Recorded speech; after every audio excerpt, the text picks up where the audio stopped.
up, folks? You are tuned into the Failing Frequency. I am Ethan. And I'm Mike. We like talking about Star Trek. We do indeed. And what Trek are we talking about this week? Oh, well, this week we're going to be talking a little bit about the I don't know if anyone's heard, but there is currently a writer's strike and now a general actors strike happening over in the States. And it is, honestly, I love it. Yeah, it is fantastic. And, it's obviously going to affect Trek. Even Trek that is out at the moment, I imagine it's affecting. Yeah, well, we'll talk about that.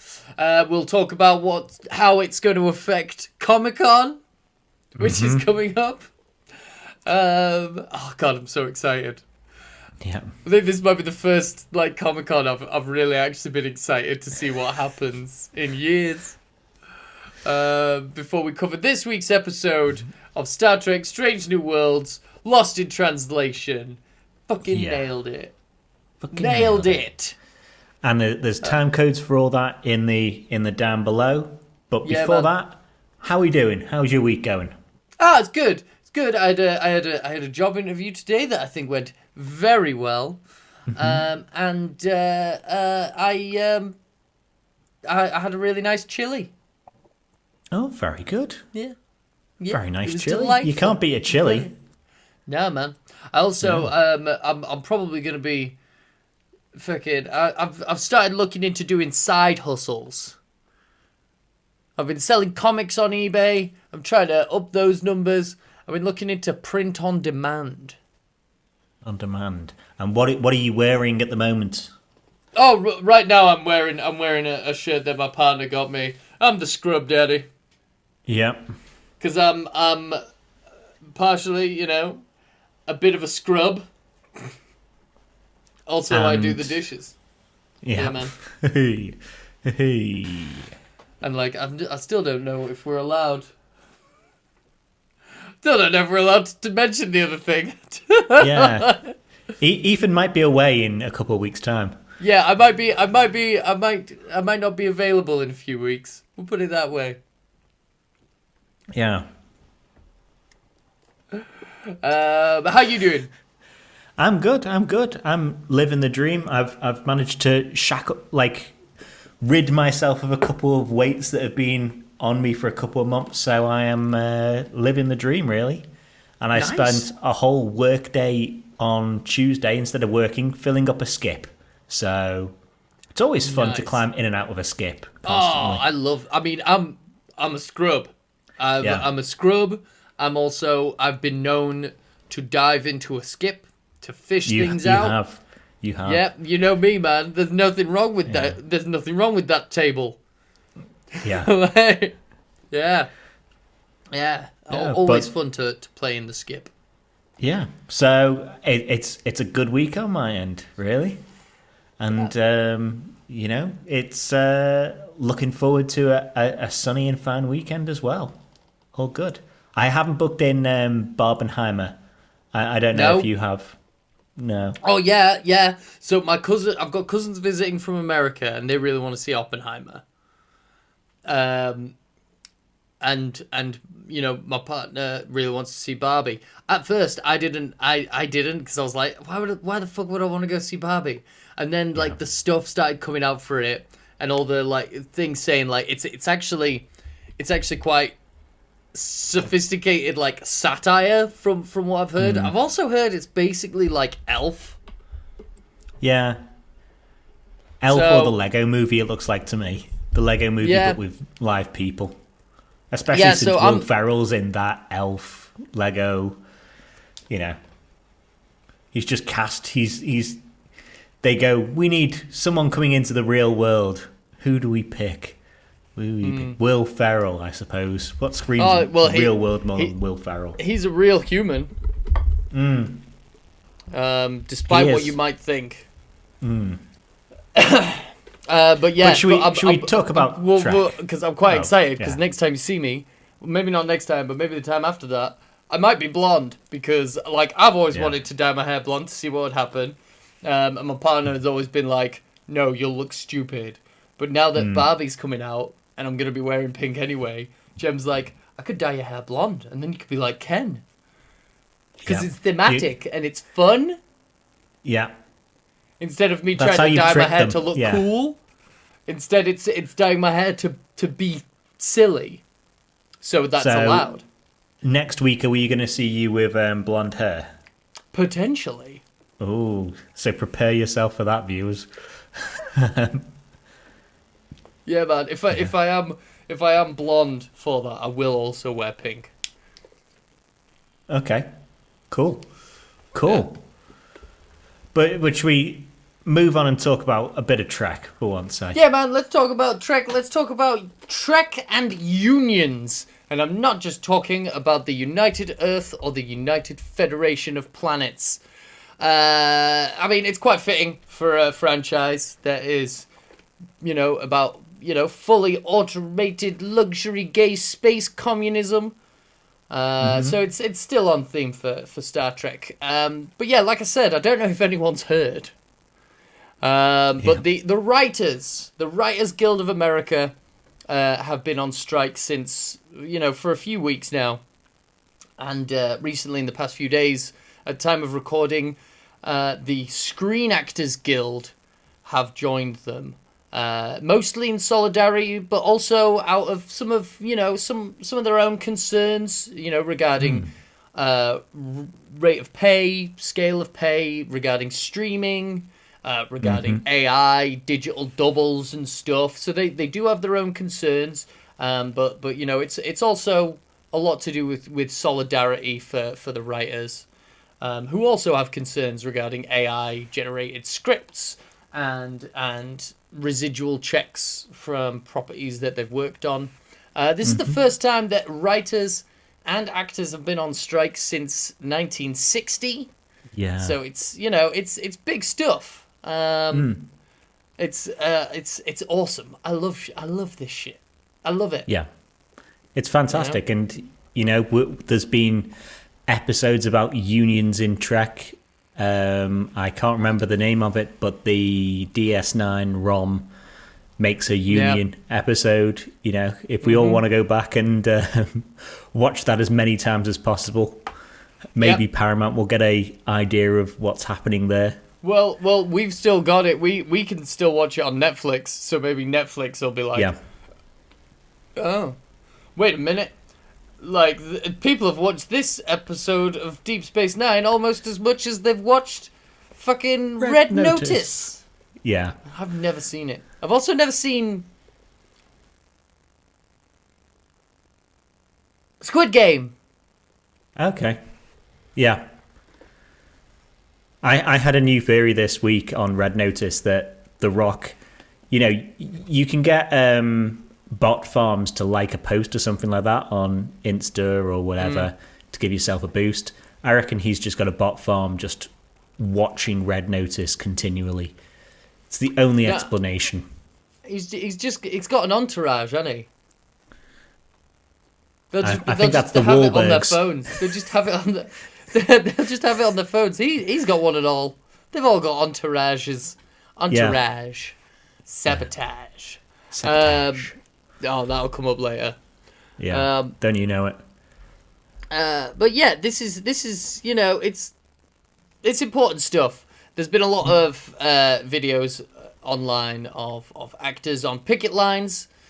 Teamsters and stuff are doing, they're stopping people from getting onto set, crew mostly, but also, Teamsters, catering and stuff. I always thought it was so funny that... Yeah, man, it's so funny because, the picket line is to stop... It's to create a physical barrier to stop people from going on set. But, they can't, beat them up or anything. So it's you've got these big, strong fucking, electricians and shit that are sorry, I can't come on set. There are these writers walking around in a line. I'm afraid for my safety. Yeah. Yeah. I mean, it's it's an intimidation tactic, I suppose, to have a strike out front. But that's the part of a union is having that solidarity and having that. I suppose you have one voice and you can scream louder and get your rights more easily. Yeah, it's the whole point. A lot of people are saying like, what are they even striking for? They get paid for their work. They don't get paid what they deserve. Yep. So stories from the front line. There was we can go on to one in Trek in a minute, but the who we've both got noted down. But there was one this week I saw who gave his digital performance for a video game and found himself in a different video game and stuff like that, without being paid, because they just scanned his face and went, well, we've got your face model now, so that's you for life now. You're one of our models. And this was, an actor, and that's just how things seem to go. And with this new world of streaming, you used to be able to get, something goes into syndication and they play it often enough. That's what syndication was. So a show can be repeated on a TV channel. And shows don't do that anymore. They're constantly repeated unless they get pulled off by weird streaming executives. That happens. That happens. Does happen. And we'll talk about one of those in a minute as well. But shows on, you watch them once and they're gone, potentially forever, until you get to 100 episodes, and then you've got a much bigger paycheck. You're on that show in someone's living room for the rest of time, and that's just not accounted for nowadays. You don't get paid like that, so why would you do it like that? They don't have commercials in the same way. They don't have ad breaks, so the studios aren't getting that money. Basically, it's all down to the fact that like there is no infrastructure. There's no like set system in place for writers to get, or actors to get residual checks from streaming, and it can be done. It's just streaming is a relatively new thing, and there's just no system in place. The system that has been in place for TV, for syndication, for all of that has been in place since the 60s because of strikes like what's going on now. Yeah, and as we were saying with Red Notice before, these streamers, whichever ones they are, Paramount Plus, Netflix, whoever, purposely don't want to give you the number of how many people are watching a show, where previously that was done by, what was the company that used to have set-top boxes in a couple of thousand homes across the US? I think it was like a government-funded organisation. I have no bloody idea. But yeah, they used to report, this proportion of people are watching, Strange New Worlds, and that would be the show's doing well. Now Paramount own that data and don't want to give it out, because then they'd have to tell the writers that your show is doing well and you did a good episode and we want to pay you for it. So there's a good episode of Some More News, the podcast version, that has a writer on discussing that very topic when it comes to a Netflix movie. So maybe I'll put a link down below for that. Yeah, man. Check out Cody's Shody. Yeah. We're all Warmbo fans over here. Yeah, man. Fuck yeah. We mentioned one person on the lines that did what we find a reasonably funny interview. Let's say Michelle Hurd. From Picard seasons 1, 2, and 3, one of the only people that made it all the way through. By the grace of God. Yeah. Not that she did much in season 3 because of, it wasn't a season for her, it was a nostalgia season.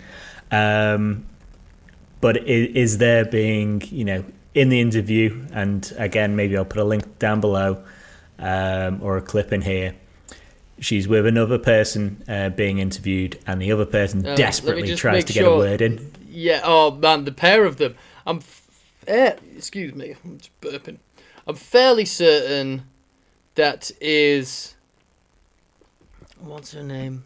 I didn't know her. I guess she was going to be a SAG representative. Jean Smart. I'm fairly certain that's Jean Smart.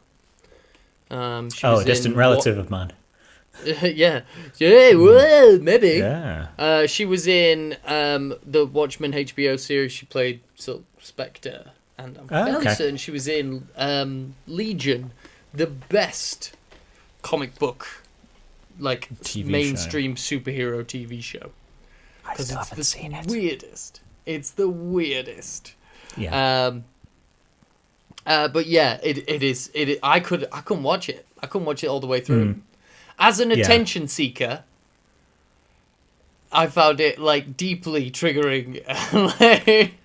I mean, we sometimes talk over each other, but this is like to a crazy amount. This is like them getting interviewed, and it's just like, I can't pay rent. You see me on TV, and I can't pay rent. Yeah, but like, that's a good point. Like, you know, and I think like Michelle Hurd actually does show a pretty impressive level of self-awareness in that clip, despite also, you know, talking over her, what's the comrade? Yes, that when she says, like, you know, actors like me who, you know, aren't in the background, but you see me and you go, I know that person. I don't know her name, but I've seen her in some stuff. Yeah. We're still living paycheck to paycheck, and like, you know, back when she was on NCIS something or other, Law and Order. No freaking idea. You know, I can only remember her from Picard. So back when she was on primetime TV, she'll still be getting residual checks from that, whatever that procedural if it was on TV, show she was on. Yeah, you know, she'll still be getting checks for that. But she won't be still be getting checks for some other shows, you know, like, you know, there's probably a cut-off point to how much money she can earn from being on Star Trek. Well, it didn't go past 100 episodes anyway. And that's a thing that kind of buggers them up with streaming as well, is seasons are much shorter. You used to do TNG and you'd be at 100 episodes and into syndication. You know, you might as well have started. You get a 5-year run, they'd normally pay up front. And you'd be done. You'd be into syndication without having to worry about it. And it's also buggered up the Enterprise lot a bit more than, you know, the writers did anyway. Oh man, so is that why the guy who played Reed looks like that? Yeah, a bit. But you know, we're now, if you've got a 10 episode season, you have to do 10 whole years at least to get 100 episodes under your belt. You'd have that done in 4 or 5. You know, those rules are just crazy. Yeah. It's serious stuff. We've also got, I've just seen here this tweet from David Trumbull from one of the producers on Star Trek Prodigy. This is fun. Paramount executives reading today's strike news, looking at the next quarter and thinking, oof, if only we had 20 almost completed episodes of a critically acclaimed animated show belonging to a beloved IP lying around. Yep. So this is probably the most likely thing, or if Prodigy is going to be saved, this will be the one that saves it. Or if it's going to be aired on Paramount or Nickelodeon, this will be the thing that saves it. Potentially, because Paramount have all already gone, you know, Yellowstone, the big hit show that is now, what's his name has now left it. And I've been watching it these last couple of weeks when I've got Paramount Plus, and it's quite good. Kevin Costner's leaving it, I believe. But they've gone, right, we're not going to have much content next year for our TV channels, so we're going to put Yellowstone on CBS. Because it's previously only been a streaming thing, and they've gone, we have no fucking content here. We need our to... streaming service fucking sucks. So, Yeah. like... Our so streaming service is shite. And if so you we could need get to, people hooked on by putting it on actual TV, Yeah. no one has Paramount Plus. It's crap. Just pull people into it if you can. But they could potentially go forward with production. There is a bit of a grey area regarding animated shows, because they have a different union. It's called the Voice acting is It's different, called TAG, the Animation Guild. And it is part of a different union. So presumably, the voice acting. There probably won't be any voice actors going forward. But if they need to, they can still recruit in non-union actors, because auditions are not allowed. It's total fucking scabbing. Auditions for shows aren't even allowed to go ahead. Discussions regarding future content aren't allowed to take place under the strike. So like nothing new can go into production in any way. They can't or people can't do auditions for roles. Animators potentially and auditions with non-union actors could take place. And I tell you what, man, I've seen some fucking stuff on TikTok. 3 times I have seen people posting about being approached by studios to develop their content into TV shows. 2 of them have been like, no, I'm not fucking scabbing for you, bro. But there's this one guy.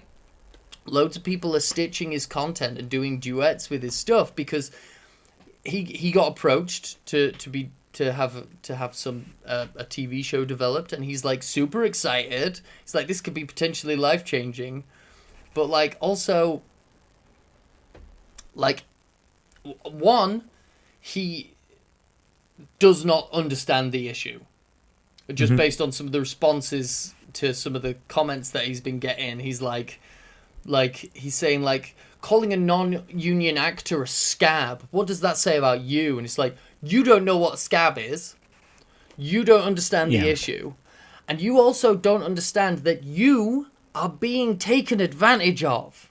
And the trouble is, for someone like that making content on TikTok, it could be a life-changing amount of money.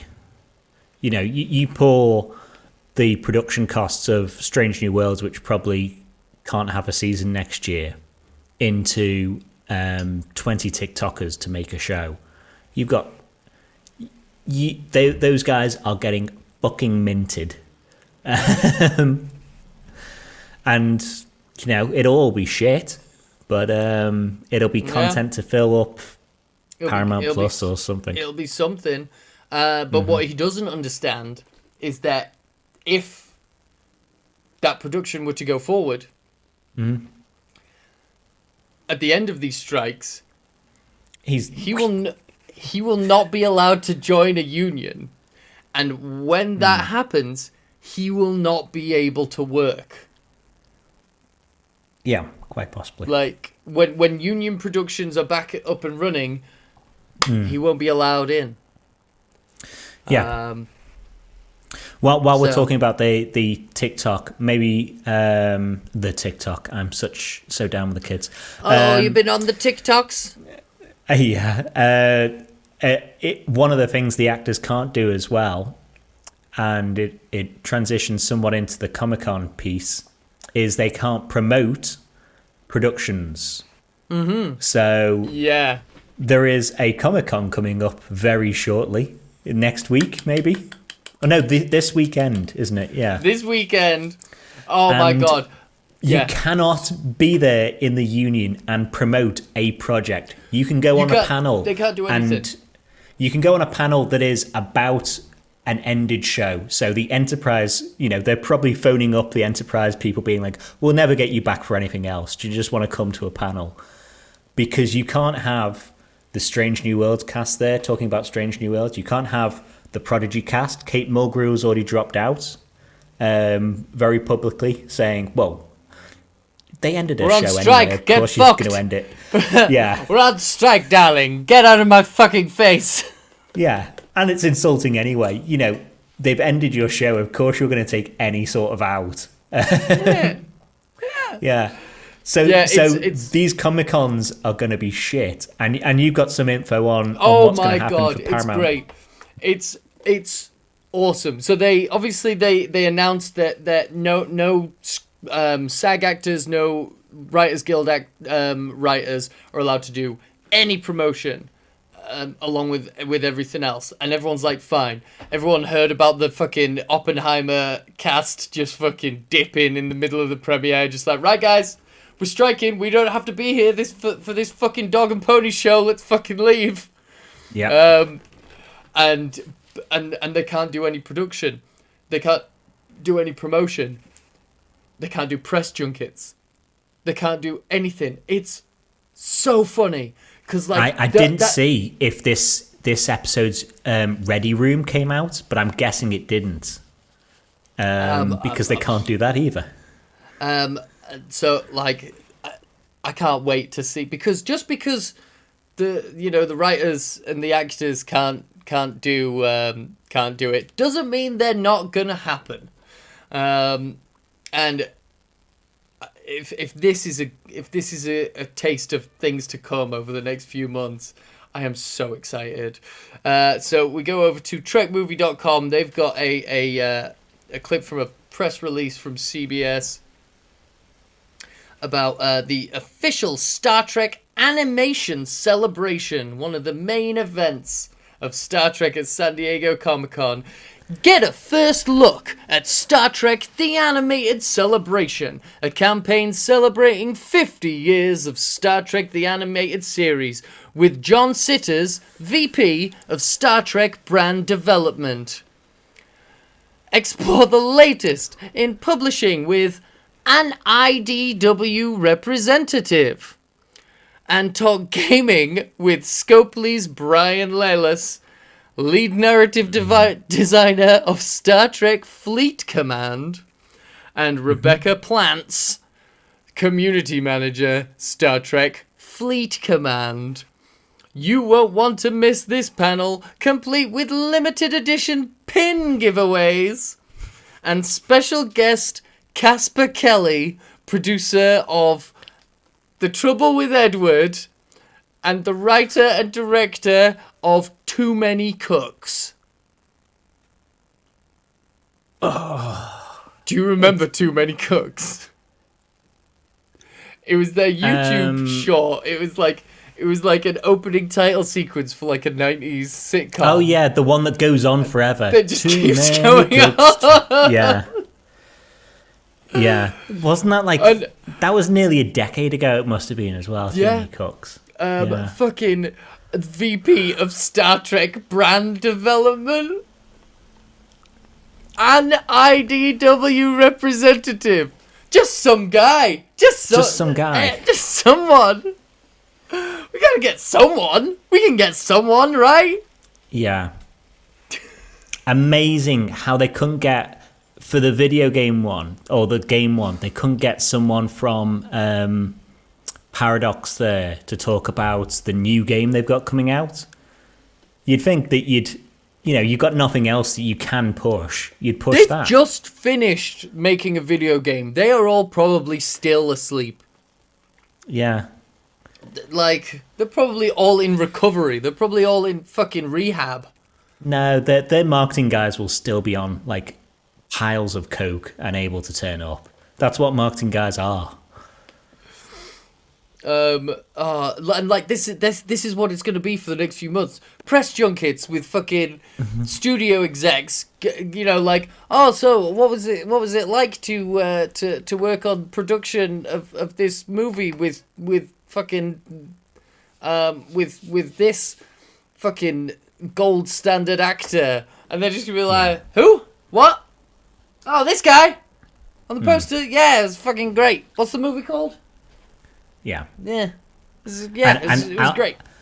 Outside of that, be very cautious. I would say if you're on the internet and whatever, as you were saying before, creators, maybe they're not necessarily being paid and brought on to produce something for them, produce shows, but the advertising budget is going somewhere, and it is going into creators. If you look at Barbie Online now, not all of that is Steam, like the Steam of the hype train for Barbie. I browsing through YouTube today, on one row of the app, there were 3 videos I saw that were, I bought everything pink for a day for Barbie. 3 videos. Who the fuck's doing that? I made pink pasta, pink spaghetti bolognese. I what's a thing that people do? I used all natural colours to dye my cat pink. Yeah. For Barbie. It's crazy at the moment, so... Yeah, man. They don't need to spend the money on fucking marketing. Everyone knows. It's self-sustaining at this point. There's a married couple that run the fish and chip shop around the corner from my house, right? And we were talking about, me and my partner were in there, we were talking about going to see the Barbie movie, right? And the wife was like, I don't think I'll see it. And the husband, big fucking, like, bloke, was like, I've heard it's really fucking good. Yeah. Like... Yeah. Like... I mean... So the ways this is going to affect, Paramount and Star Trek going forward. Lower Decks is supposed to come out straight after Strange New Worlds, I think. Probably going to get delayed to spread things out a bit. Yeah, to space it out so that they have content. Paramount's going to do one show at a time. One show at a time, one a year. Discovery supposedly finished its reshoots. If they need anyone to come in for additional dialogue, so ADR, they can't do that. So maybe that will come out next year. Maybe it won't. At this rate, that should be pretty quick though. Some quick ADR pickups, even if it doesn't. So late next year at latest. Maybe. Well, it should do. You don't have to. I've done ADR. It doesn't take a long time, but it takes longer than you think. Yeah, but the way Trek does it mostly is because they've got a lot of reverse shot stuff. It's a lot of reaction faces. Yeah. So you just get the back of someone's head and they're going like, "Oh no, he died in a fire." And they reverse shot on them again. Yep. So and Strange New Worlds, I don't believe has started filming, or maybe it did start filming season 3. It did, it anymore. And they stopped. They halted production. And a lot of the cast have also gone off social media. Anson Mount's I'm closing down my Twitter and my Instagram for a bit, but he's still doing his podcast and he's now doing it in video form because much like Michelle Hurd, he's an actor. He still needs the attention. Yep. So yeah, and the Section 31 movie. Nope. What do you know? If you were expecting it, it's not going to happen. Why were you expecting it in the first place? Star Trek 4. Why would you expect it to happen anyway? Star Trek 4. What even is that? I'd Kelvin blocked it 4. from my mind. Yeah. It's not going to happen. These things aren't going to happen anyway. But I'll tell you what is going to happen: a Paramount Strange New Worlds booth at Comic-Con where you can take the helm of the renowned captain's chair. I don't like that. You don't take the helm of the chair. You don't take the helm of the chair. Okay, great. Marketing copy. I suppose you can't pay writers at the moment. There's pins there as well. They're giving out more pins there. They're fucking lousy with pins. They just got fucking badges coming out of the wazoo, these guys. I did win some Star Trek pins at some point, but it was for Picard season 1. So They also have another booth where you can step into the world of Star Trek for a custom caricature art. And what do you know? More fucking pins. Limited edition Star Trek pin. Stuff we could make very quickly. Stuff we could farm out to a factory very quickly. We'll have all the tat. Mate, honestly, if anyone's getting chased by security at any point, stop by the fucking Paramount booth, grab some pins and throw them down on the ground behind you and maybe lose them. Fucking honestly. But the main event, Hall H. That's the big hall. That's the big one. That's the big Hall daddy. H. Yep. I mean that's not nothing. But Star Trek will be showing an early screening of the special Star Trek Strange New Worlds Lower Decks crossover episode. I'm a bit pissed off too. I'm bitter. Yeah. I'm a little I have bit it in my pissed soul. I'm bitter at this. You know. Yeah. I'm also concerned because I'm sure I've mentioned it before, but my partner is one of the moderators in Star Trek shitposting. Mm-hmm. And, like... There'll be some people there that, take sneaky photos. Yeah, and, like, they're just, like... And it's just going to be, like... They're obviously, they're not going to, like, let them into the group. They're not going to let the posts in. But... They might see something. Mm-hmm. They might see something that they don't want to see. Yep, moderating's hell.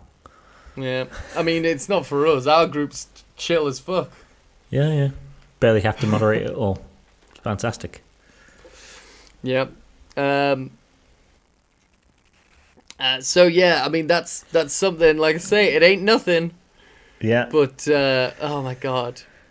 Head of brand development. Who's free this weekend? Yeah. Has anyone got any plans this weekend? I'm pretty free. You're going to Comic-Con. If there was ever a death knell for Paramount Plus as well, I was saying however many weeks ago, Paramount Plus has probably got 2 years max in it anyway. Next year, if they've got no content on there because they can't film anything for the rest of the year, what the fuck are people going to say subscribe for? Watching Maverick all over again. Like 100 million times a year. Yeah, and this is the thing. What's going to happen over the next few months is, the executives, Bob Iger, fucking, what's that fucking, David Zaslav, Brian Robbins, Bob Backish at Paramount Plus. Look at this little mole man. They're gonna spend the next few weeks saying, I don't even see what the problem is. I think they're all being a bit. Don't you think you're being a bit ridiculous? And then as time goes on, there's going to be more stuff like fucking the head of marketing doing interviews for a movie. Mm-hmm. And they're going to look foolish. They're going to be made to look foolish. And it's going to become very apparent that these people do not deserve... What is this fucker worth again? How much did Bob Backish... So it says. We know his approximate salary. Yeah, what's his salary again? 32 million. 32 million. And that's on the low end. That's Paramount. Fucking David Zaslav is the most highest paid man in Hollywood. Bob Iger owns more stock than he has fucking grains of sand in the desert. Yep. Could retire. They could all retire tomorrow and live forever, without any worry, and pass it all on to the kids anyway. They could give 99% of their net worth away and still live comfortably. Mm-hmm. These people, they're going to be made to look foolish, and it's going to become very apparent that they do not deserve the money that they are getting, and the people that do deserve it are the ones making them look foolish. So So that's Great. one hope. The other hope is Prodigy getting a season 2 that airs on Paramount or Nickelodeon, because it kind of deserves to. And I've just thought of another hope. If you've got no content coming out and you're trying to keep your streaming service alive, wouldn't it be a fantastic idea to remaster some of the shows that you've got from the 90s that have a large following that people want to see remastered? Yeah, man. Maybe some DS9 remastered, please. Yeah, man. Go into the warehouse, find those cans of film. Yep. Yeah. Push it out. If you can get any of that content, do it season by season, as I say, to keep people subscribed.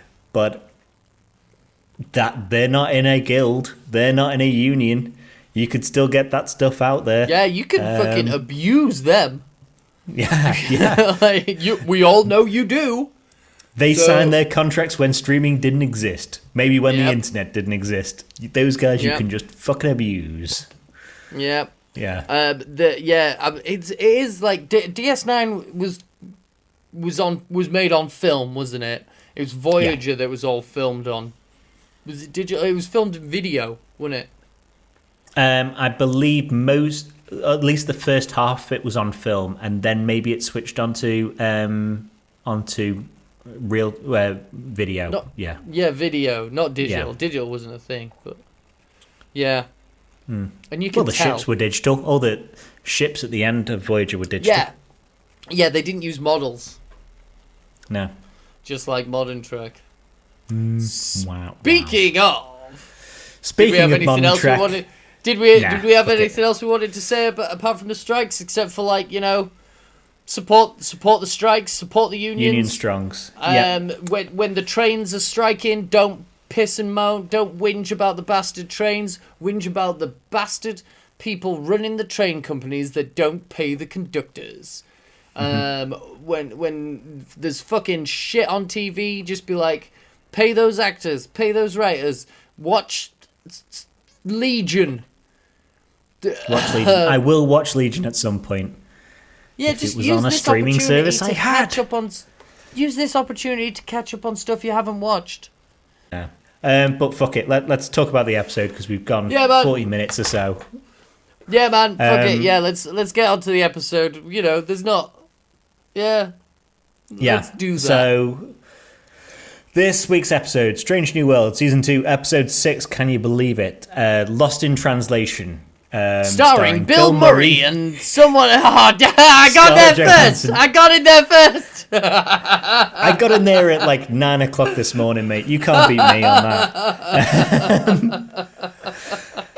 that. How did you find this episode? Non-spoilers. What did you think? I enjoyed this episode. I thought it was, silly. I like it when someone's going... I like it when someone's both quietly and loudly going a little bit crazy. That's why I prefer the first Mission Impossible film. But yeah, I thought this was a thoroughly enjoyable episode. You will too if you enjoyed episodes of Star Trek, The Next Generation, such as what was it called? There wasn't Timescape. It wasn't The Loss. I can't remember. It was a fucking Troy episode. If you like Troy episodes of Eye of TNG, the Beholder. If you liked any Troy episode of Next Generation, or God forbid, if you liked any Cass episode of Voyager, then you will love this episode. I had another one from Voyager. If you liked Equinox, can you remember Equinox?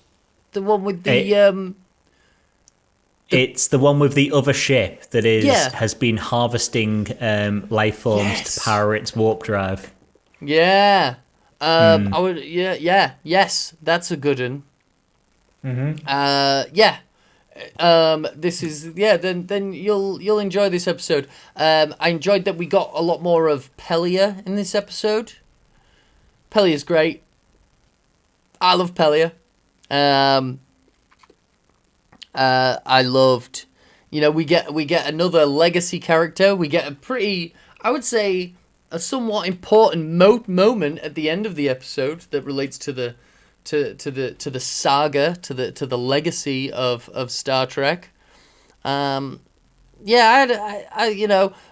I enjoyed this episode. You know, if you liked, if you liked Dawn of the Dead, if you I suppose, then you'll like this episode.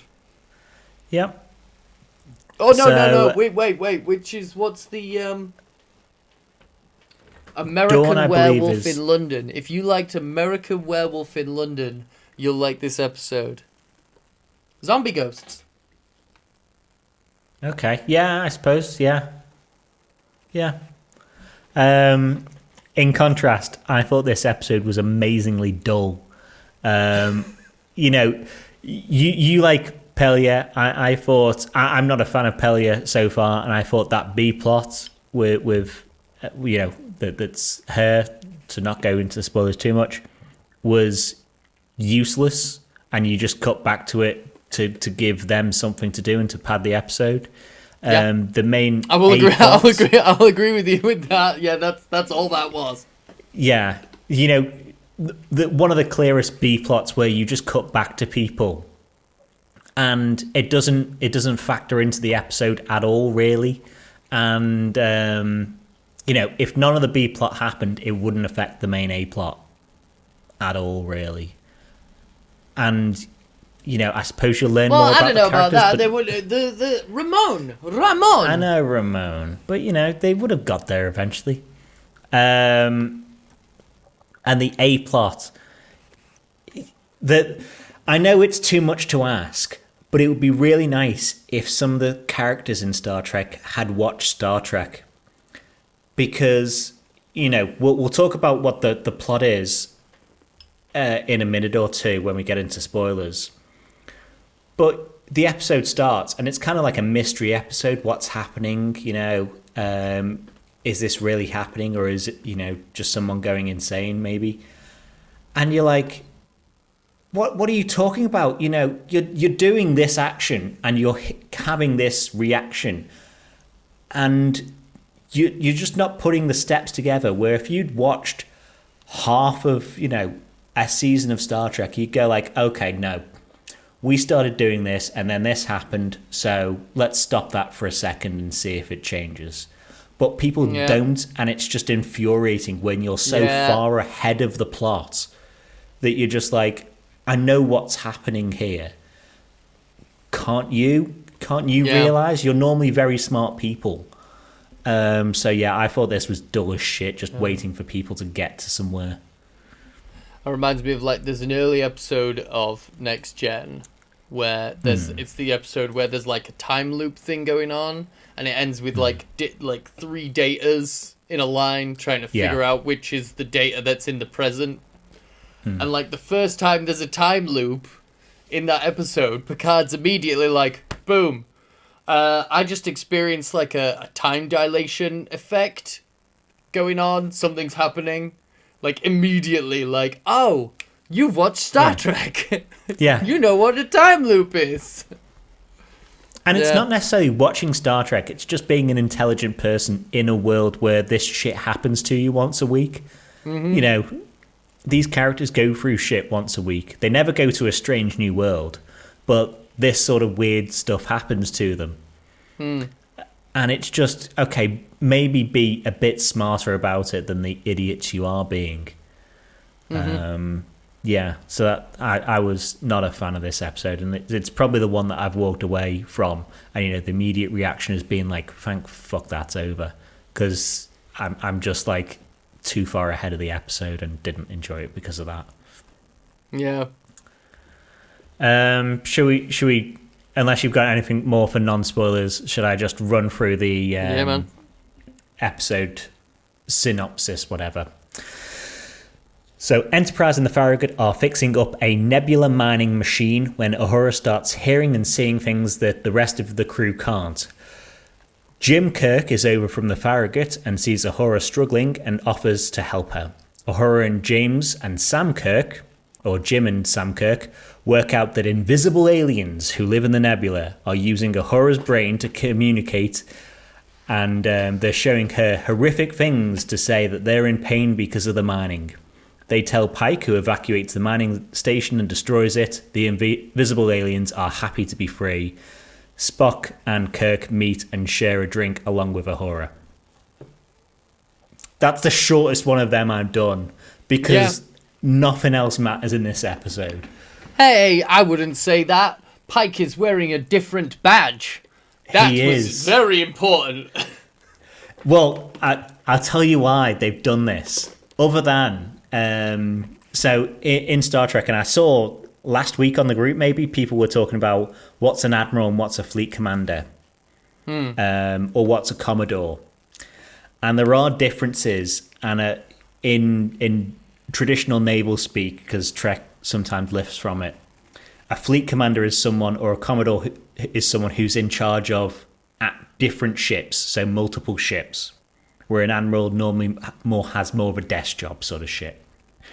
But in reality, they've made Pike a fleet commander because in the Menagerie, the TOS episode, when Kirk is talking about, I met Pike once before, or I met Pike before, it was when he was promoted to fleet commander.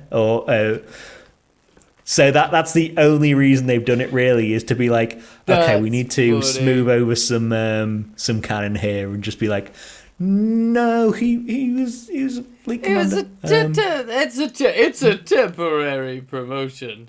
It's a temporary promotion with a black badge. Is it going to be a temporary promotion, or are they just going to be like, yeah, no, sound?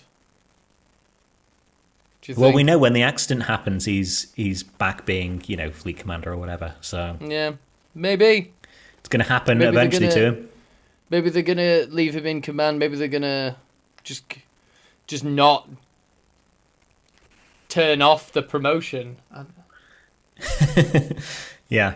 Well, he's not in charge of multiple ships as of next episode because, he's got the badge. He's got a different badge, presumably. Yeah.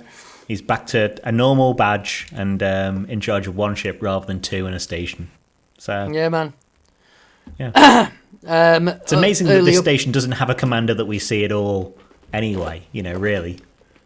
Yeah, we don't see any of the command crew of the station. We don't meet any other crew of the Farragut.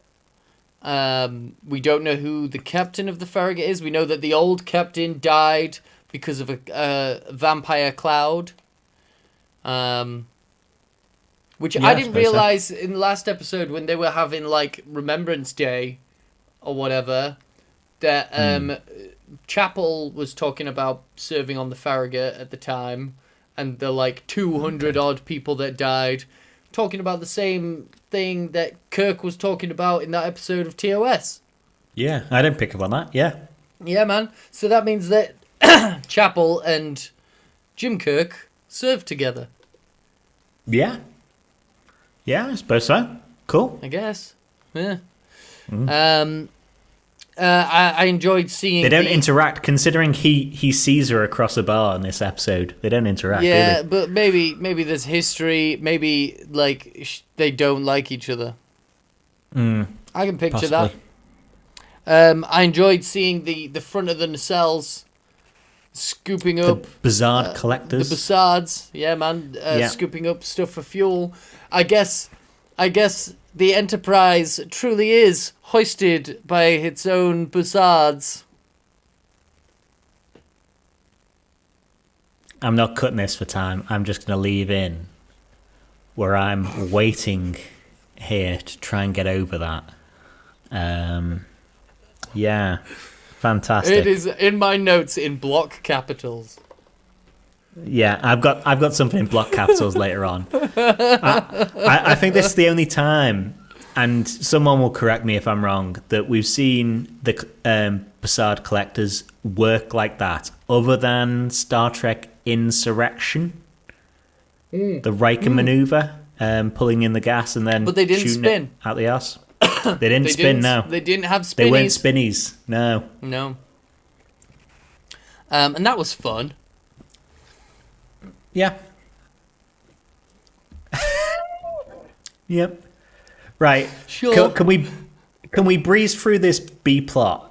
Because I just want to talk about, because there's no point jumping back to it, going on to the A plot and then jumping to the B and then going back to the A. Because before we do, so no like point. the B plot pretty much starts when we see Uhura and Pelia have a little interaction, which is quite early on in the episode before everything starts kicking off. And I just wanted to bring that up first because it does show the kind of the sort of the beginnings of like definitely one of your favorite things about Uhura, which is Uhura getting the tools out and doing stuff. Yep. Yeah. So you know, she's got like she's gone onto YouTube. She's got a YouTube tutorial on how to. Filmed somehow because the camera moves, and I'm like, okay, cool, I suppose. Floating GoPro. You've got like a Kino from Stargate Universe, if you remember Stargate Universe. Someone will. Nope. Nah. Someone will remember Stargate Universe. And we have, I don't know, Pelia talking to Uhura and, you know, discussing Hema, because Uhura's watching a Hema video, or her interacting with Hema. So Bruce Horax? Yeah, Bruce Horrocks. Yeah, he's back for this he's episode. Back, baby. Yep. Awesome. Yep. Warms my heart to see him. Yep. And I originally thought, and I had to rewatch to make sure that it wasn't just someone else in the Hema mask with his voiceover. And it's not, thankfully. Nope. You know, it is actually him. Yeah, man, you can't make that smile with that mask. Yeah. Oh, I love that man. Mm-hmm. And Pelia is too old to tiptoe around someone's feelings. I love that moment where she's like, "Oh, he was a great student." Actually, no, I was lying. He was terrible. Yeah. Yeah, love that. Pelia really endearing her to myself. You know, a lot of this episode is about, you know, people feeling the loss of people who've died, and for the audience, that's feeling the loss of Hema. Mm-hmm. And you've got Pelia there, who's just like, again, is no substitute for having an alien, for having, you know, for having representation of an alien in universe, for out of universe, having, you know, a blind person acting on track for a season rather than just an episode stand-in. Oh, you're a special guest character, you know, and then their personality isn't as good, and it's just I can't get over, you know. Yeah, I totally get where you're coming from there. Totally get where you're coming from. You know, you know, but I'm a, you know, I wouldn't call myself a cynic, but I have some cynical tendencies, and I, you know, I'm fully prepared, as I'm sure you know, to speak ill of the dead. Yeah. And you know, I can see where she's coming from. Like I just told a lie there, and I don't have the energy to keep that lie going, so I'm just gonna cut it off right now, and I take it back. Yeah. But then that springs into the B plot, I suppose, of Pelia and Una spending the whole episode together, really, on this mining station, trying to fix it and find out, you know, that it's being sabotaged and try and work sabotage and trying to fix it up. And I know this happens in TOS, and I can't bemoan it too much, but at some points it's like, I bet I'll have it fixed up, this station fixed up in 4 hours, and then the next time you cut back to them, it's like, I fixed it up.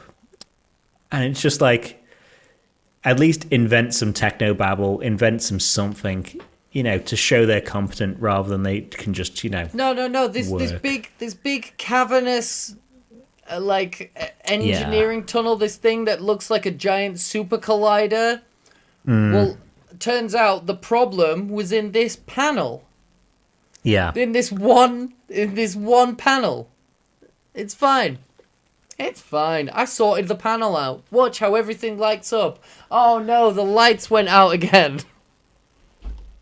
Yeah, I thought this whole B plot, and you have a scene maybe in the A plot, and it goes to, Kirk and Uhura sitting in a quarters, and then it skips to these guys, and then it has to skip back to Kirk and Uhura sitting in quarters again. And you just go, what the fuck was the point of skipping to this? Because I do not care about these fucking characters doing their nothing. So that we could see Pelia showing you exactly how to deal with someone trying to be physically intimidating when a big, tall Amazon woman squares up to you. The best thing to do is to just smile. Yeah. That's what I do.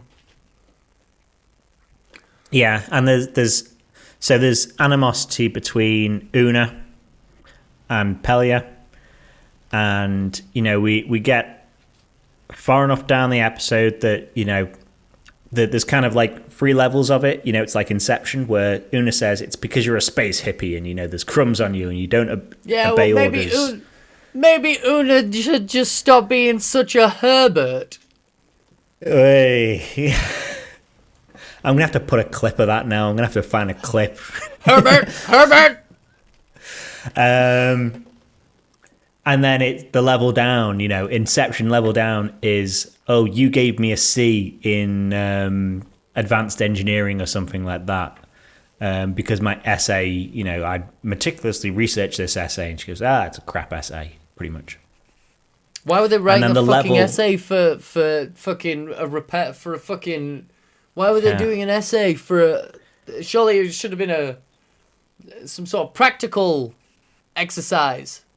Yeah, and then the next level down, it is, it's because and it ties into the theme of the episode, I suppose. It's because you miss Hemmer and you don't like me standing in his place. Hemmer joined the Enterprise in season 1, I believe. So Una, who is a very straight down the line officer,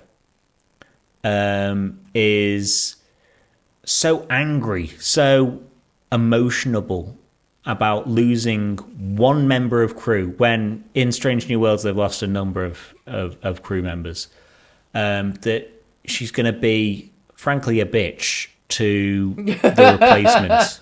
Yeah, and man. It's just like, what the fuck is happening here? You're overdoing it. The acting is a bit overdone, I think, and the story is overdone, because Hemmer was there for less than a year, a couple of months maybe. Well, yeah, man. And I just don't care about these people and their small problems, if I'm honest. Yeah, man. Exactly. You're not angry because Pelia gave you a C. You're angry because you're quite frankly being a bit of a fucking C word. Yeah. And it's out of character. That's another C word. It's totally. But that being said, I did enjoy. I like Pelia. Pelia's fun. I like that. I loved that bit where she's like, I don't like your attitude. I don't like your disrespect. I don't like the fact that there's food on your uniform. When did you eat? Yeah. When did she eat? She's like, I'm an old lady. I've got little snacks stashed away. I've got a tissue. I've got rolled up tissue up my sleeve. I've got snacks. I've got a brooch. I enjoyed it. I really hope that we find that, engineers on the Enterprise before Scotty were just cycled in once a year, once a season of Strange New Worlds, because, they didn't find anyone who was a good match until Scotty. Mm-hmm. Because the sooner we get rid of this character, the happier I am.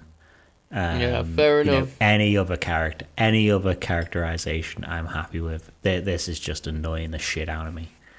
Mm-hmm. Yeah. So that's a B story pretty much done. Other than they find the person who went insane. They find the guy. They found the guy. Carry on. Keep talking. Yeah. So they find the guy who went insane before Uhura did, and they ship him over to the Enterprise. And So onto the A plot is Ahura's been hearing things and seeing things. And this starts off with hearing just a kind of message through. Wah, wah, wah, wah. She's hearing dubstep come through. Yeah, man. Hearing Skrillex through the communicator. But it turns up and she's seeing zombified Hema and seeing things to do with her parents' shuttle crash and stuff like that. And it all starts when the Enterprise starts mining this nebula. Mm-hmm. And you go, well, let's put one and one together here and, come up with two. It's not difficult sums here. But they don't. You guys have been going around space and going into funky nebulas and having weird hallucinations. You did it last year. It happened last year. You all turned into a fairy tale. Yeah. Things live in nebulas, you know this. Mm-hmm. And they keep on saying, well, you're just tired. Go to bed, maybe. Or you've got this poisoning by being in the cell at some point. When M'Benga's like, you were seeing things and you were hearing things. Kind of sounds like you were having a hallucination. Yes, the definition. Thank you, M'Benga. Thanks, man. Yeah. Like someone's gonna come in with a fucking broken arm, and he's just like, I've seen this before. Yeah. Your arm is broken. Good work, M'Benga. What is this? I know what this is. This is blood. Yeah. It's a classic. This is blood. They kind of do that in this episode later on. Yeah. But Uhura, it's like, I need a medic. I don't think you do. No. I don't think you do, mate.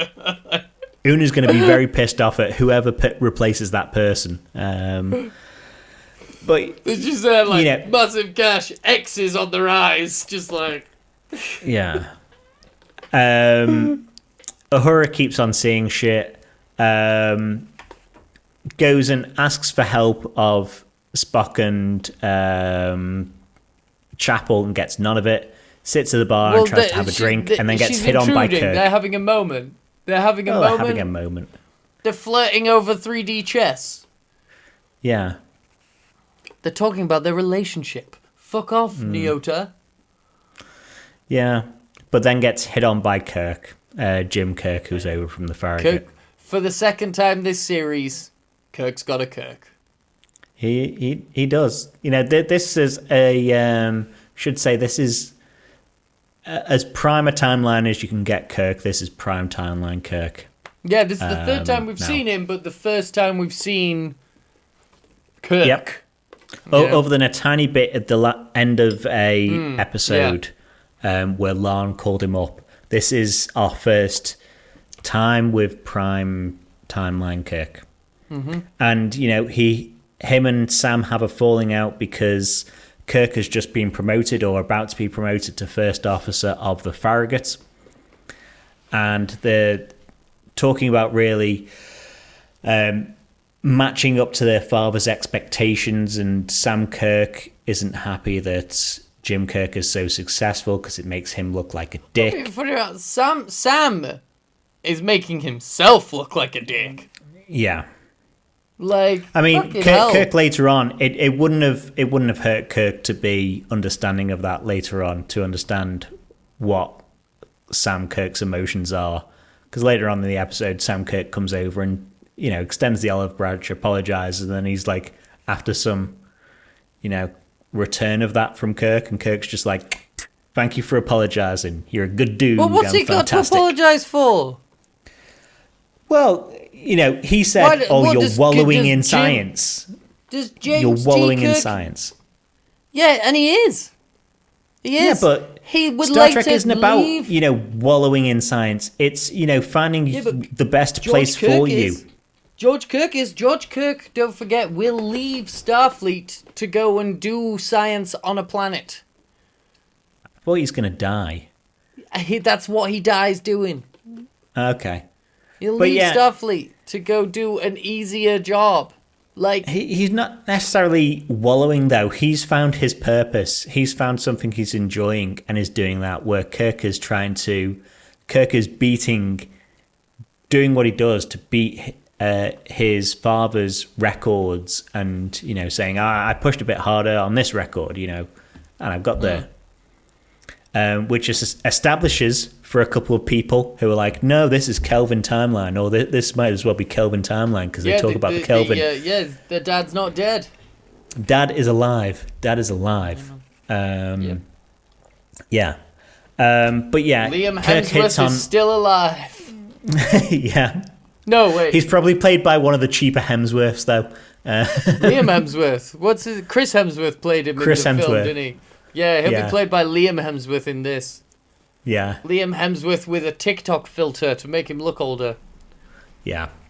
But yeah, he hits on Uhura, sees there's something wrong with her, goes out to chase her. Uhura has a vision and hits him in the face, and they're fast buddies from then, really. They're looking after each other, or Kirk's looking after her.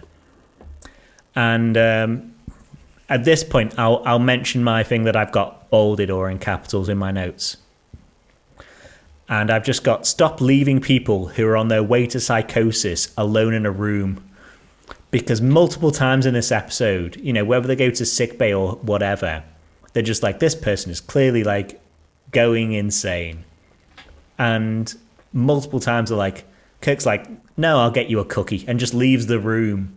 And it's like, don't leave the room. Uhura even says to Pike, you should,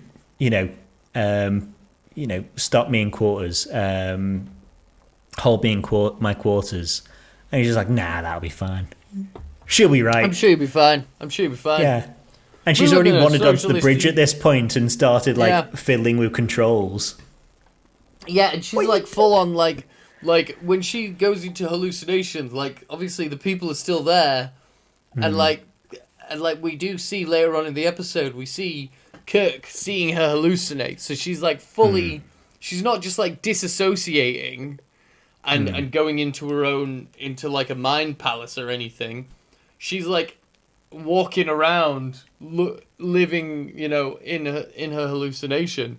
So like, she's like full on walking onto the bridge, thinking that she's walking onto the bridge. So like, she's dangerous. Yeah. She fucking broke Kirk's nose.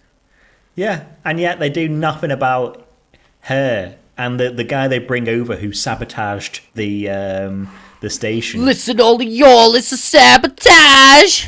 Sabotage. Sabotage. They've got one security guard who is very quickly outwitted. They just push someone into him, and it's like, I'm free. Yeah, man, that's some stormtrooper ass fucking shooting there. I miss the beams. Man. The beams, as in beaming people up, or the beams that people would hit their head on? The beams coming out of the phasers. I miss the...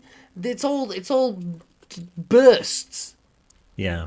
Pew, pew. We did get beam phases on the Enterprise earlier this season, I think. Yeah, out of the ship. Yeah, we did. Yeah, but like... Yeah, not unfortunately the hand phasers. Lame. But yeah, so this starts a merry little thing with Uhura and Kirk, which is so dull that you cut back and forwards away from it and to it a couple of times. Honestly, like, Kirk can be so sickly sweet in this episode. There were parts of it where I was like, is he an hallucination? Is he... Before we figure out what the hallucinations are all about, what the metaphor is, because I put fairy godmother Kirk in my notes here. Like, he's being like a fairy godmother, and like he's being so fucking helpful. Yeah. That like throughout most of the episode, I was like, he's not real, but he was. Yeah. Do you do the thing where like someone starts having hallucinations, and I'm so used to, I live in a world of movies and TV where I go, okay, can anyone else see this character, and does anyone else interact with this character? Because I'm not getting took by that twist again. Where it's like, and then Lon talks to him, and you're just like, Lon can see him. That's all right. That's it. That's all right then. Well, the thing is, because of the nature of Uhura's hallucinations, even when Kirk interacts with Pike, it's like, is any of this happening? Yeah. Is any of this happening? So. Yeah. But, we get a Kirk speech from this Kirk, and it is about before death. we get a Kirk speech, we've got Ramon running around the ship, kills a crewman, kills them fucking dead. Her fucking eyes, yeah. There's blood. There's trails of blood all the way through the ship. She is fucked. It's like, I need a medic. You don't. And then Ramon fucking... He, blows up a nacelle, flies off into space, immediately turns to ice. He could have done with having a fellow crewman to hug, since that is apparently what saved Chapel and Manga a couple of episodes ago. And then Pike after that is like, oh man, this is fucked. You're hallucinating. Crewman's two crewmen dead. One of the nacelles is almost disabled. I'm sorry, excuse me? Almost. Almost. Almost disabled? It blew the fuck up! How? Yeah. And it is like a fucking explosion. But no, apparently it's fine. Yeah. I want to say as well, for the him floating into space and freezing, they're really getting their money's worth out of that effect, aren't they? Because they've in last let's easily 6 months, Vadik flew out into space and froze. In this episode alone, there was whatever his name was, Romero or Ramon, Romy or whoever, Ramon. We didn't see much of it, but Spock, Pike, whoever, everyone on the bridge has a hallucination of all them flying out. Got sucked out. And I just say Chapel. They all got sucked off. They all got sucked off the bridge. Chapel and Mbenga as well. So they've worked out, okay, here's how we do freezing people in space very cheaply. And we've got 20 of it since in the last 6 months. And you're like, okay, yeah, man, cool down, mate. Cool your jets. Streamline that workflow, baby. Yeah, it's just a filter you put on. It's like the aging filters on TikTok. Yeah, man. Yeah, but we get to eventually the Kirk speech, and it is about dealing with death and how Uhura used to envision her parents' shuttle crash even though she wasn't there. And since Hemmer died, she thinks about Hemmer's death all the time and envisions him. And Kirk says, well, kind of, you need to get over that because people are going to die. Starfleet's dangerous. And you don't want to let death win by making you forget these people and blocking out of your mind.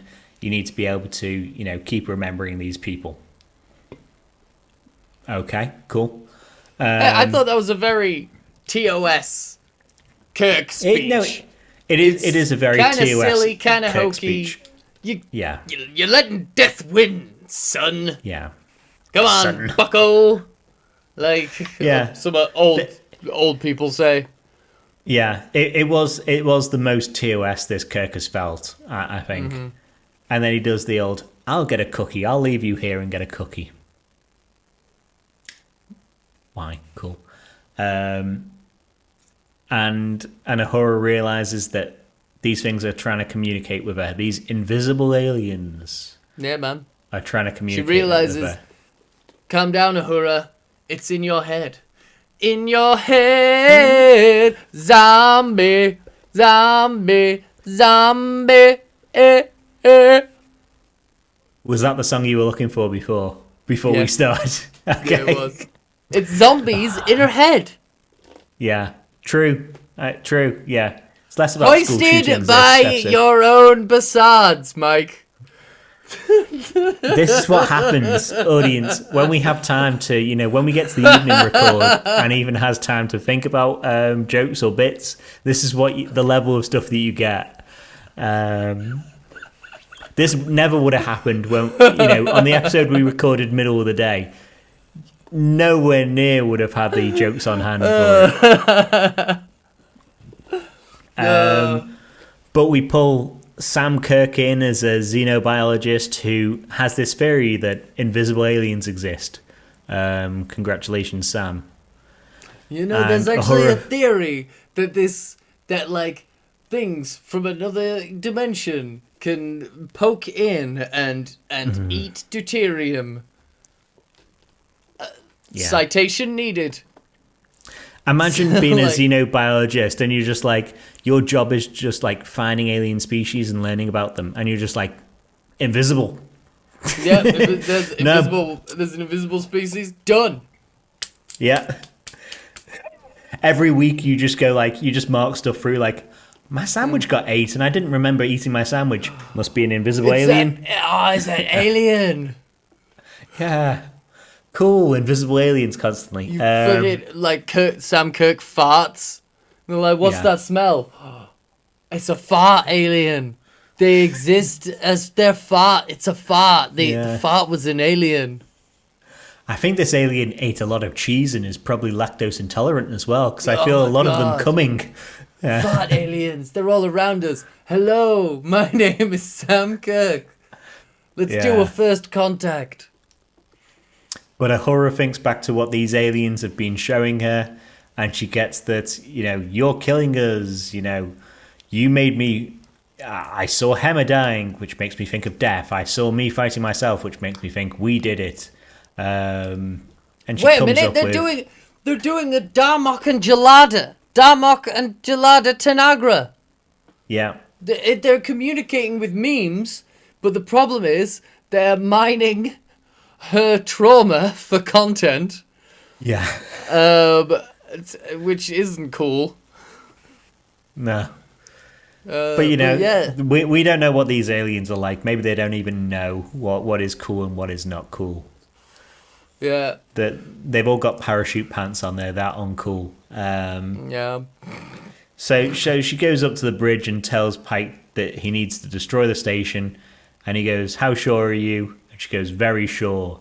And Pike, because he trusts a person who is psychotic, goes, okay, let's destroy the station then. And they do. And everything is solved. And they go, well, I hope this station that is next to Gorn Space... I'll come back to that in a second. Is next to Gorn Space. There are other places to refuel our ships, possibly. It's that thing. Maybe he's read Dirk Gently, and he's done that thing where when Dirk Gently doesn't know what to do, he just follows someone who looks like they know where they're going. And he's just going, well, I don't really know what's going on, but Uhura seems pretty sure about what she's doing, so... Yeah, but just blows up the station, the refueling station that probably took months to build at the very least. It's on the frontier of space, so would have really been a big investment for Starfleet, but never mind. And it's surrounded by stuff that could, presumably, since it can be used as fuel, potentially... I mean, I'm thinking, is that not going to explode? Yeah, I maybe it needs, to be compressed or whatever. It's I don't know, or mixed with something else to be into proper fuel. But yeah, you'd think that the aliens wouldn't like stuff exploding around them as well, but they're mad. And then we get Uhura in the bar with Kirk having a chat. Sam Kirk comes over. They don't reconcile. And he leaves. Spock comes over and cleans up after Sam Kirk like he did an episode or two ago, because Sam Kirk is just a messy guy. Yeah, man. And we get the meeting of Kirk and Spock. Iconic moment. They shake hands. Yeah. They shake hands. They, and I was like, maybe little kiss, maybe little kiss. Yeah. They should have done that like French, like mwah mwah. Yeah. That's what they should have done. But here's a question for you. Did you find the meeting of them in here, and obviously it's more a friendly meeting than we see, but between Kirk's meeting of Uhura and Spock, did you find them more thrilling in Kelvin or more interesting in Kelvin universe than here? I mean, obviously the meeting of Spock and Kirk in Kelvin. Well, I mean, it's all under wildly different circumstances. Yeah. I mean, obviously, but like what I'm saying is this interesting at all to you? I mean, to be honest, I think it's. I mean, it's as interesting as it needs to be. Like, it's not all iconic pairings begin. Yeah. In big grandiose. Not all iconic meetings begin with a court case. I like in Kelvin. That. Not all iconic pairings begin with a bar fight. But yeah, no, they're as interesting as they need to be, Yeah. But I don't need a bar fight. It was alluded to earlier because we know, and Kirk even says earlier this season, 2D chess, different version of Kirk. 2D chess is for babies, 3D chess is where I'm at. And then he's looking over at Spock play chess with Chapel, and he's like, he's about to lose.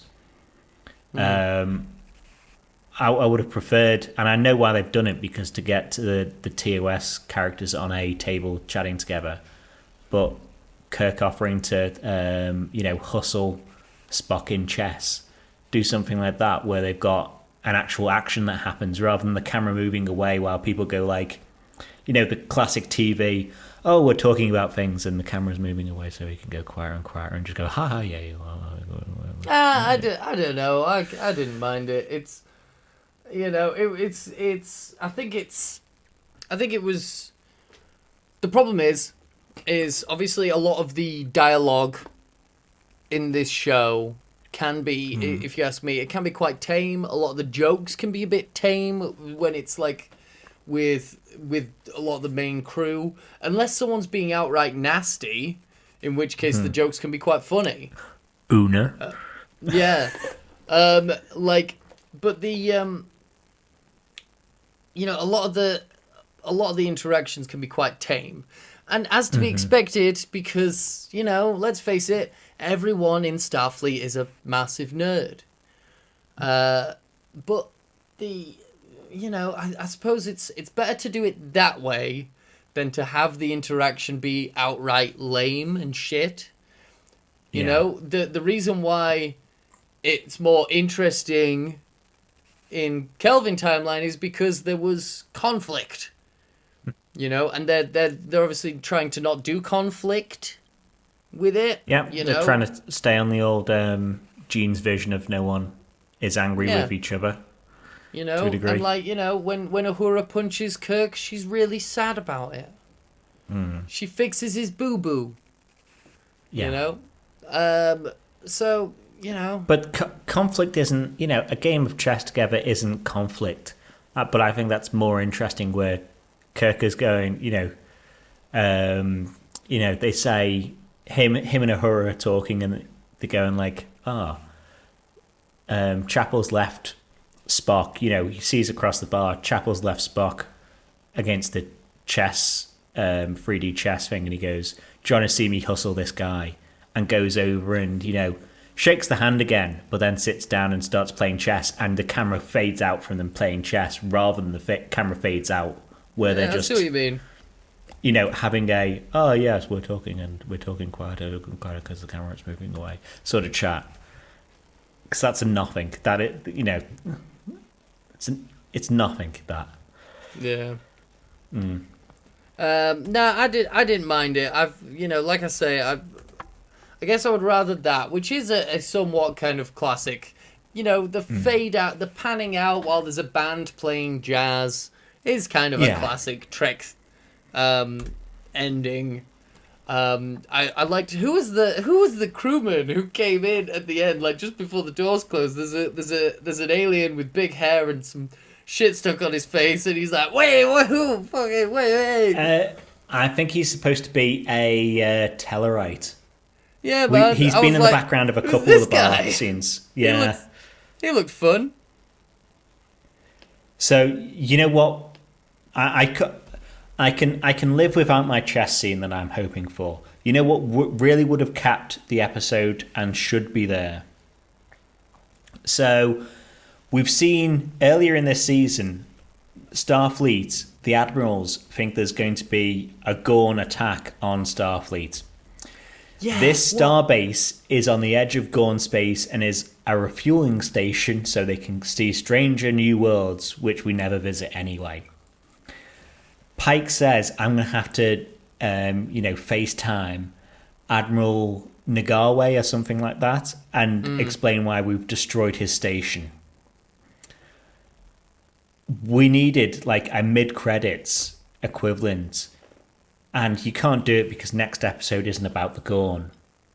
But to say, oh, we blew up this station, and you see the end of the conversation and the Admiral hangs up and he's just like, how close are the Gorn? They're getting closer. We needed that station because of its importance to the, possible upcoming war that we have with them. Because that won't land for people. If you're watching this episode detached from the rest of this season, that will not factor in for people that there's potentially an upcoming war with the Gorn happening, and Pike, being a good boy and just listening to Uhura, has blown up their refueling station right at the front line. And yeah, man, it's kind of important. Yeah. Massively important. Could be seen as a potential instigating action. Could be seen as threatening by an extremely warlike species. Yeah, I see what you mean. A mid-credit scene would have been cool. Just cut back to, they didn't even need to. Could just cut back to fucking April being like, throwing an iPad down and just being like, God, son of a bitch, and some other guy being like, what's up? And he's like, fucking Chris pulled some fucking Enterprise bullshit and blew up that space station we sent him to fix. Yeah. And the guy just being like, sounds about right. Yeah. And, show it on a map. Show cut to then the console that he's thrown on the floor, the iPad that he's thrown on the floor, and it is the Gorn ship moving closer to the space, and the space station blinks out of existence, and the Enterprise is there, and the Farragut's there. Mm-hmm. How much more interesting would that make the end of the episode? Yeah, and it's easy shit, and doesn't take. It'd be interesting because we heard about the Gorn in the first episode, and 6 episodes ago now. 6 episodes ago, the only episode that we know or suspect for sure is definitely going to be about the Gorn is the last episode because it's called Hegemony. And the Gorn, that's the Gorn hegemony. People. So no, I feel like maybe this episode will be talked about in that episode. Maybe, hopefully, if they've thought about connective tissue, you would have had connective tissue throughout. Yeah. Yeah. Do you have much else on this episode? 2 notes. We saw the classic bottle, the George Dickel whiskey bottle back for the Saurian brandy. The classic goosenecked bottle for the Saurian brandy. Beautiful. Love seeing that bad boy. I've looked them up. They were a commemorative thing, and they are quite expensive. The place that does Chateau Picard wine, you can buy them from there, I think, as well. Cool. Their version of Saurian brandy or whatever. Pay £200 and get a bottle. Yeah. I saw a TikTok of a guy trying the Romulan ale that they brought out, and he was like, I don't drink, so I hope this is good. And the video is so funny because he does like too much. He drinks way too much in one go, and then is very clearly in distress. I'll have to try and find and he's like dolled Yeah. up. He's painted himself up like an Andorian as well, which is funny. Yeah. But like a tiny little like production note that I also liked. When Uhura is trying to go to sleep, she's in bed, and she's wearing protective hairwear. She's wearing protective headwear for black natural hair. She's wearing a do-rag. You know, that's a tiny little production detail that gets missed out a lot on TV. Yeah. You know, because with black people's hair, you know, in order to keep certain styles, you've got to maintain it. You know, and it's rigorous. And just having her. I'm very thankful to be a white guy who can just get out of bed and just go. Right. Well, drag. maybe you can. My fucking hair does what it wants. You see me the past couple of weeks now. My partner's been doing my hair and makeup before we record. Yeah. But like, yeah, it really shows that the production crew, just the general production of Strange New Worlds, it pays attention, it listens, because that's definitely a note from the actor. Like, well, when I go to bed, I have to wear a do-rag for my hair, and like, if we're filming this scene with me in bed, I'm gonna need to wear it. Yeah. Like, so. Yeah. No, that was good as well. Yeah. It's not that sort of small stuff that I dislike in the episode. It's just the overall episode structure and where we start. Well, what did you know? This is your thing, but like, what did you think the message was? It was mainly that Kirk speech. So it's letting death win by erasing the memories of people. So the pain of losing people doesn't mean that you should shut out the memories of the times with them. I had as the message. Did you have a different message come through for you? Death. Am I right? Yeah. Bad, I think. I'm going to go on the record saying death is bad. Yeah, most of the time. Yeah. Yeah. Yeah. Sabotage. Sabotage. Oh, yeah. Sabotage. Of course. By the way, we've been saying sabotage throughout this episode because Shatner in general pronounces sabotage as sabotage. He clearly had never said that word out loud in his life when he first read that. I mean, there's a fantastic recording, and maybe I'll drop it in here, where he's in the recording booth, maybe for a Star Trek, maybe for something else, and he says, "Oh, we need to." No, it is a Star Trek. 'Cause he's like, "Spock, we need to sabotage the shields." Sabotage? And you know, the guy comes on and goes, "Oh, can you do that line again because you said sabotage rather than sabotage?" And he goes, "I don't say sabotage. I say sabotage. You say sabotage. I say sabotage." And it's just like, oh, okay. Kirk says, Mr. Shatner. Kirk says sabotage. I've been listening to the audiobook of Harm's Way. It's okay, but the voice actor doing the narration for it, when he's doing the voice of Kirk, he pronounced it. He said sabotage. He said the word sabotage. And that is like, what I you was need. listening to it, I was like, awesome. Like, Yeah. I joked on the group and said, you know, Kirk can look different. He can act, you know, younger and more brash. But him saying sabotage rather than sabotage, I cannot get behind. No, that's bullshit. You know, that's bullshit. core to the Kirk character that he says There's sabotage. been a moment. Oh, someone sabotaged it? What? Sabotage. Sabotaged. Anyway. Yeah. And just have, you know, Sam go, he's always been like this. Yeah. Yeah.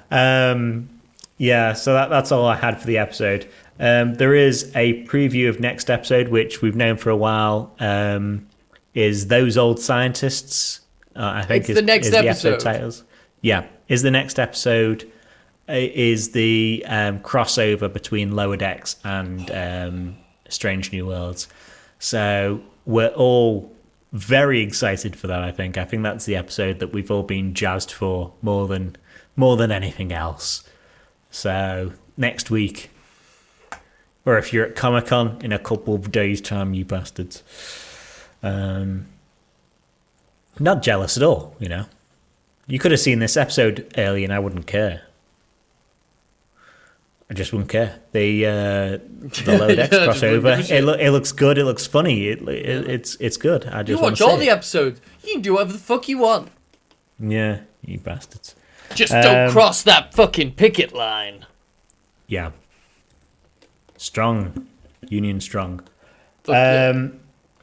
But if we don't have anything for this week, you know, like, follow, subscribe, thumbs up, TikTok, hearts, Instagram, TikTok, Threads. Instagram, Threads, links below, probably. Then all we have to do is say, Live long and prosper, you motherfuckers. and peace and long life, double dumbasses.